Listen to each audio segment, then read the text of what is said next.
Okay guys, dito naman tayo sa Denver Nuggets versus Sacramento Kings. So ayan, shout out nga pala dun sa nagbigay ng balato. Salamat, salamat. Gravity, thank you, thank you. Okay, Denver Nuggets versus Sacramento Kings. So, standings, Nuggets 13-10, Kings 13-13. So, mas konti pala yung games ng Nuggets versus Kings. So, ayan. Sa standing parang parehas lang pero mas nakakalamang yung Nuggets kasi may tatlong laro pa sila. Tatlong laro sila kulang, may kulang pa silang tatlong laro kasi nakaka 26 games na yung Kings, nakaka 23 games pa lang yung Nuggets. So ayan, let's go. Sa spread. So home court advantage sa Sacramento Kings yan mapupunta, home court ng Sacramento Kings. So Nuggets plus 1.5, Kings minus 1.5, over and under 238. So mataas. So ayan, health and availability.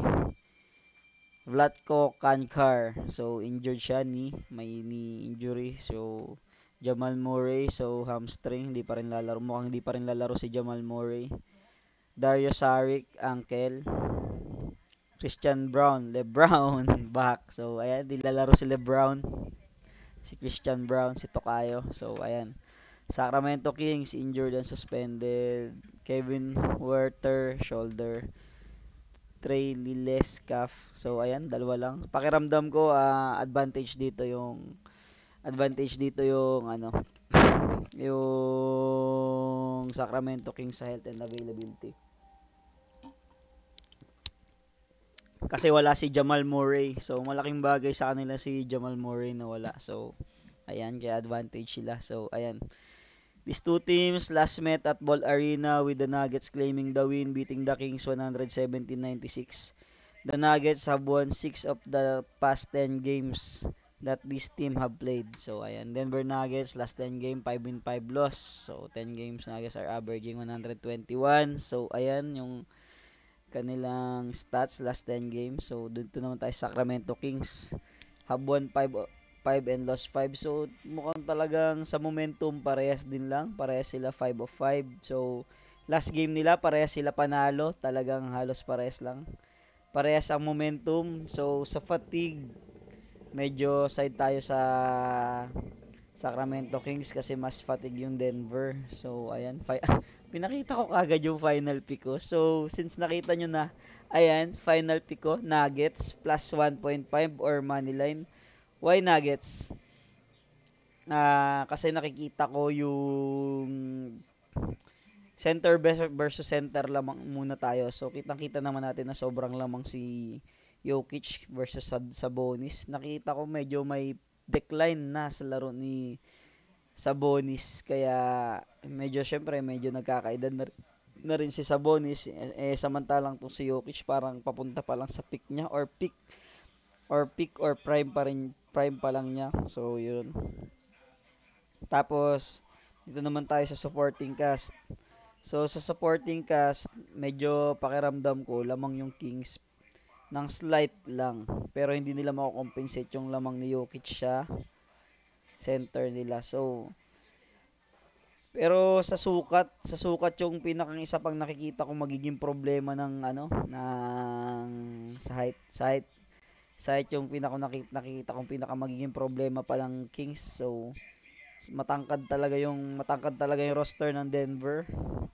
Si Michael Porter Jr. saka si Gordon, malaking bagay yan, napakalaki ng lineup nila. So mahirapan makapenetrate sa ilalim ang Kings dito. Yun ang say ko diyan. Tapos sa 3-point shooting, mukhang dun mo naman may edge sa 3-point shooting ang Kings. Kasi pakiramdam ko wala si Murray, si Michael Porter Jr. lang yung kakana sa tres dito sa Nuggets. Pero for me Nuggets pa rin kasi bukod sa lamang sila sa panalo sa kada head to head nila. Talagang mas gusto ko yung lineup nung Nuggets lalo na ngayon. Kumbaga nawala si Murray pero may kapalit naman siya na parang pakiramdam ko nga mas okay pa eh. I think much much better pa si Westbrook kaysa kay Murray ngayon para sa Nuggets for me.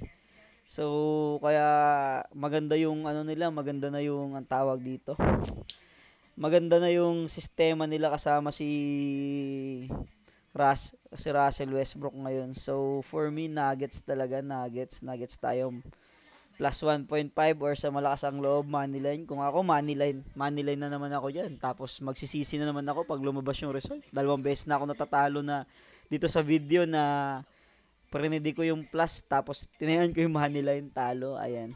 Medyo greedy kasi. So, over and under. Wala tayong taya sa over and under. Ayan. And na, wala tayong taya sa over and under. So, again, Nuggets plus 1.5 or moneyline. So, tell me your thoughts about this. Comment down below. Comment down yung mga nanalo.